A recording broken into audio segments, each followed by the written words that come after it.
But you know what? I think Easter weekend, I think this is the best weekend ever. I absolutely, positively love Easter weekend. I love the celebration of Easter. I love you. And I just love this weekend. Have you ever thought about your best weekend ever? Sit back and just for a moment, I want you to reminisce and think about what was one of your best weekends ever. In all honesty, I just had one a couple of weeks ago. My wife had to fly out to Tucson for a corporate trip. And I was going out. I was just going to be arm candy. That's all I was. And so I went out to Tucson. And, there's no easy way to Tucson. There's no direct flight to Tucson. All right? You always got to stop in Houston. And if you've ever had a layover in Houston, if you actually make it out of Houston, you count yourself blessed, right? I did not make it out of Houston that night. All right? So my wife was waiting for me in Tucson. I was in Houston. I was like this poor guy right here, except for he's got luggage. My luggage actually went to Chicago instead of to where I was going. And so I got laid over in Houston, and I went on, I went to the customer service desk, and the customer service desk had to be like 200 people deep with 2 ladies working the desk.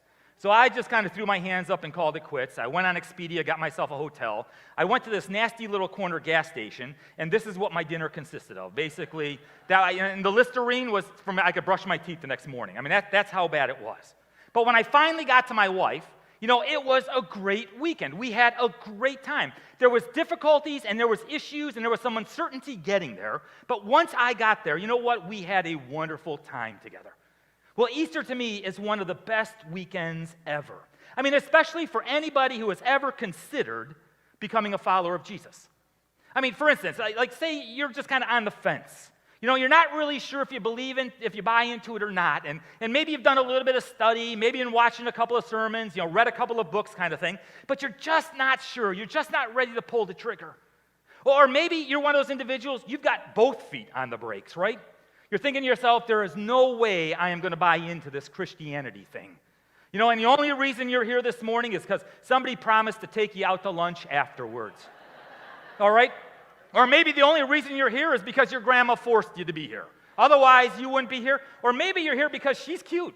And you just kind of thought to yourself, okay, I'll go to church with you if you want me to go to church with you. But, no matter what, this is the best weekend ever. And the reason I think this is the best weekend ever is because Easter does an end run around all of our objections to Christianity.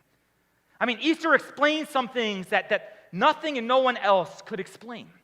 And so this morning, wherever you're at in your spiritual walk, I want to challenge you to be a follower of Jesus, or a more committed follower of Jesus. I want to challenge you to be a follower of Jesus in spite of the fact that you know some, and you know how they behave and how they talk. I want to challenge you to be a follower of Jesus in spite of maybe you worked for a Christian, and they didn't do business properly. I want to challenge you to be a follower of Jesus, even though you may have had a bad church experience at some point in your life and you just can't seem to get over it. Or maybe you've been praying earnestly to God and God's not answering your prayer the way that you want Him to. I want to challenge you to be a follower of Christ, even though you might be going through a very difficult storm in life right now.